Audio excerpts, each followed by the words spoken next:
বন্ধুরা, শুশুনিয়া পাহাড়ের একদম চূড়ার দিকে রয়েছে আমরা এখন। উদ্দেশ্য একটি, আমরা এসছি রাজা চন্দ্রবর্মনের শিলালিপি দেখব বলে। এবং আমরা রাজা চন্দ্রবর্মনের শিলালিপি পড়তে পারবো না, ওখানে কি লেখা রয়েছে আগে দেখে নিই, তাহলে ওখানে গিয়ে তারপর দেখব শিলালিপিটা কী রকম রয়েছে। এবং আমার অবস্থাটা আগে দেখুন, ঘেমে নিয়ে একাকার। কেন এরকম অবস্থা বলুন তো?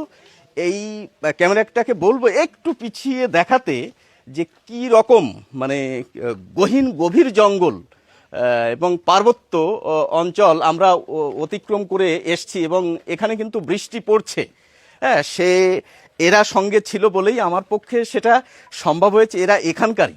হ্যাঁ, ওদের পরিচয় আমি পরবর্তী ভিডিওতে দিচ্ছি বন্ধুরা। তার আগে রাজা চন্দ্রবর্মনের শিলালিপিতে কি রয়েছে, বিষয়টা কি একটু জেনে নিই।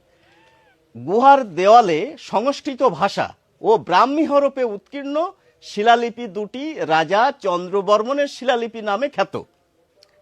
লিপি দুটি পাঠ করে জানা যায় চক্রস্বামী দেবতার প্রধান সেবক পুষ্করণার অধিপতি শ্রী সিংহ বর্মনের পুত্র শ্রী চন্দ্রবর্মন ধোসাগ্রাম নামক পল্লী চক্রস্বামী দেবতাকে উৎসর্গ করেন।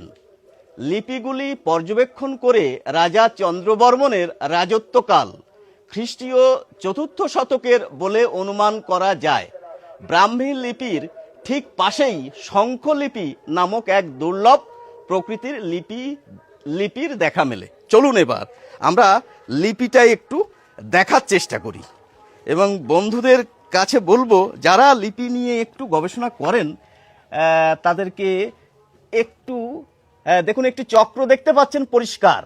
হ্যাঁ, এই একটি চক্র, ওটা বিষ্ণু চক্র বলেন অনেকে, এবং নিচে নিচে ওই ব্রাহ্মী লিপিতে লেখা রয়েছে। তবে আমি যে ব্রাহ্মী লিপিটা জানি, সেই ব্রাহ্মী লিপির সঙ্গে কিন্তু এর খানিকটা অমিল রয়েছে।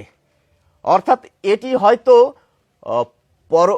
পরবর্তীর ব্রাহ্মী লিপি, বা আমরা যে ব্রাহ্মী লিপির সঙ্গে পরিচিত, বইপত্রে যে ব্রাহ্মী লিপির কথা জানি, তারও আগেকার যে কোনো একটির হবে।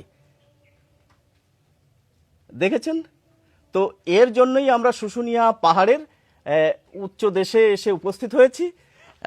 নেব না, ওদিকে ক্যামেরাটা যাওয়ার প্রয়োজন নেই, খুবই মানে বিপদসংকুল এই রাস্তা।